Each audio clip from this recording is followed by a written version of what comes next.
What's going on, everybody? Hope you are having a nice, positive day. I'm trying to be positive heading into the new year.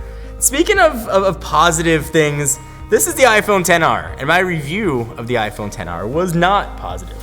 It was actually the first iPhone that I couldn't recommend. I had a degraded software and user experience despite trying two phones and restoring from backup, setting up from scratch.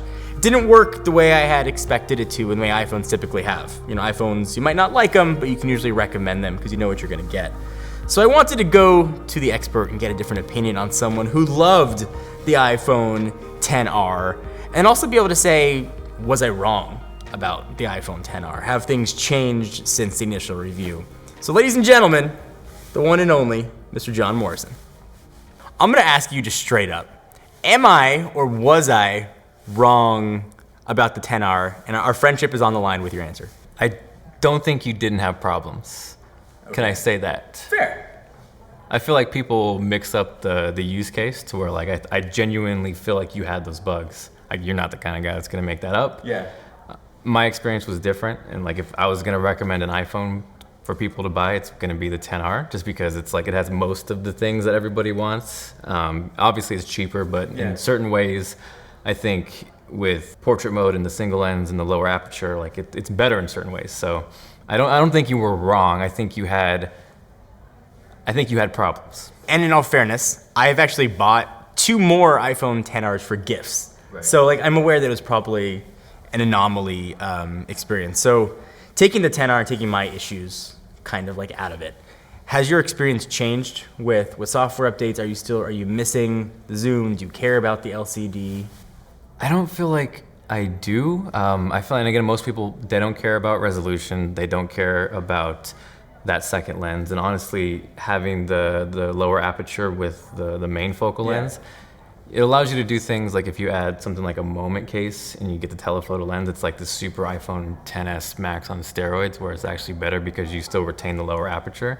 And I feel like in a lot of ways I don't miss that. And it's weird, but like the OLED screen is better for sure. Like there's no, like anybody who says it's not better is just lying.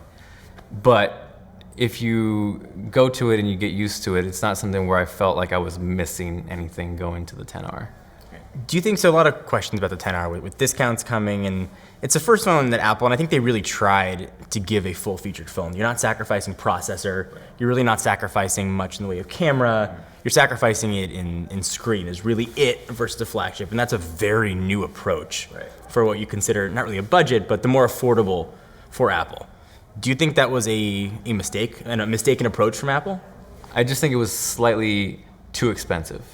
And I said it from the get-go, if it was like $699, just like that mental thing of a phone being in the $7, and obviously they're doing like the discounts right now, but just for me, like it's like the same thing you go like to a store and something's, you know, $199 and it feels like it's under 200 even though it's not.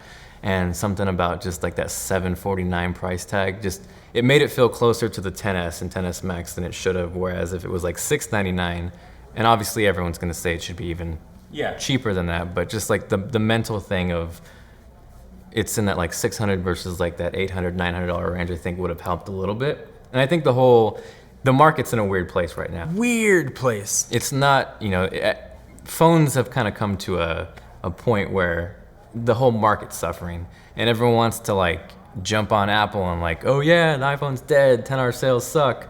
But it's like no one talks about Samsung slashing the prices of the S9 in half, or the Note 9 was an $1,100 phone and now you can pick it up for $799 on Amazon or whatever. So it's more of the market as a whole as opposed to if Apple did something wrong with the XR. Yeah, so it's interesting that you mentioned that. So I think Apple's held right or wrong to different standards. At least that's the perception, to different standards.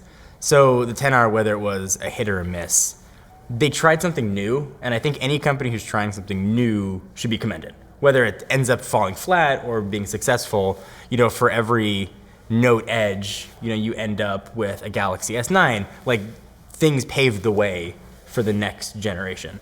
And so I want to give Apple credit for the XR, and I do want to say that software updates, and this is still a phone that I had the issue with, have fixed 90% of my issues. When I try to call up Siri now, Siri calls. The screen's not rotating on its own without me touching it. I haven't had the reboots that I had. So now I can say I can recommend the iPhone XR. Experience has changed. I think it's only fair to change the opinion with it. Right? Like you make a statement once, things change. I mean, I was wrong about Pixel and the Night site. I made fun of them for their keynote, you know, like, I mean, to be fair, that picture looked like, let's be honest, like, I get it, I was wrong, and it's amazing, like, what they're doing with that, but the picture looked a little like, come on, like, it was... The pretense was that we were going to talk iPhone XR, but I have other questions, and he does not know other questions, so I'm going to lull you into a sense of confidence. All right. What phone's in your pocket right now? XS Max. XS, so not XR. No. What was the previous non-iPhone that was in your pocket? Oh, it's been a while. I mean, so I talked about this with Dave 2D the other day. I feel like the cliche tech thing right now is to carry two phones, which I agree, because as much as I still feel like I always want to have a Pixel with me, just because of the camera. So like, with Dave, I think it was like the Galaxy S8 was like the true, like, I hate the term, the daily driver, but I hate it. Like, ban that word, that term, please. That was probably the last time, like, I, you know, put a SIM in there and, like, didn't carry an iPhone. But it's like, come on, like, why?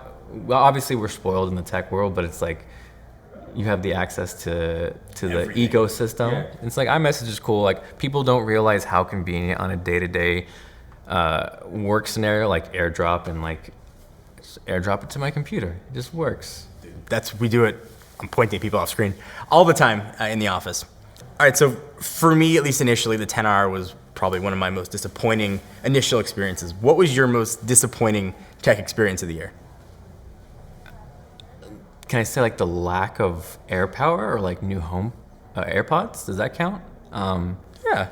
Or I think maybe I wanted more out of the Pixel 3 because I think it's a great phone. I was believing the hype of like the Pixel 3 Ultra and the no notch, and like I said, once I got it in, like you don't notice the notch. But I think the frustration with Google is that like if there was one company to dethrone Apple, like you have all the money in the world.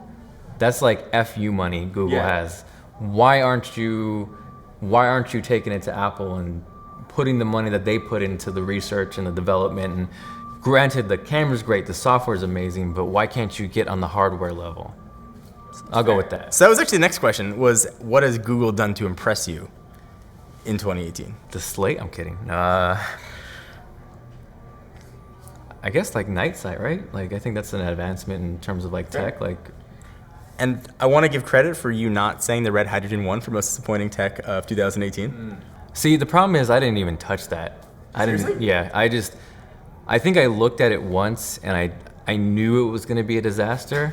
And yeah, I didn't have any expectations, right? Yeah. I think that's the difference, is like it was probably the most trash piece of tech of the year, without a doubt. But I don't think Red did it for that. I think Red did it because they eventually want to get their tech into Apple or Samsung. Like they're just making a prototype to say, hey, you know, it's marketing at that point because the phone is just garbage. What's next for John Morrison?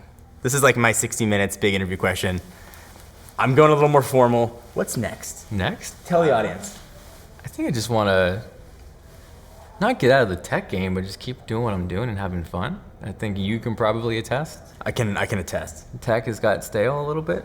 Everything's good. I mean, everything's a varying degree of good. Like, you gotta try. I just want to make stuff that makes me excited and things I want to show people and like things I would run to like someone that I'm close to and like, this is awesome. I'm going to show you it in that same way. So. Okay, so what's one thing that gets you the most excited?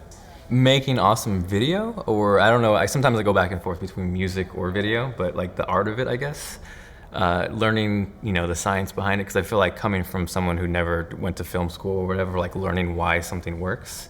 So I think I'm a bigger nerd than I let on in terms of like the actual science behind cameras. And I guess that's been my kind of mindset lately too, is like, I don't care about, you know, on the Android side, like, it's not that I don't like Android, it's not that I don't like PC, I just don't care about I don't want to build a computer, I don't want to tweak my phone, I just want to make stuff, whether it's a video or whatever it is. It's not that I don't like it, I just don't care about overclocking my computer. That's fair. All right, so my last question. If you were Tim Cook or you're an Apple executive, what's one change you would have made to the XR?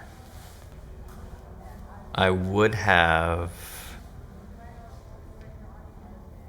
You want to hold it for reference? Sure. I would have like flipped the world upside down and just eaten a little bit on the cost, and I would sell this thing for $599. Damn.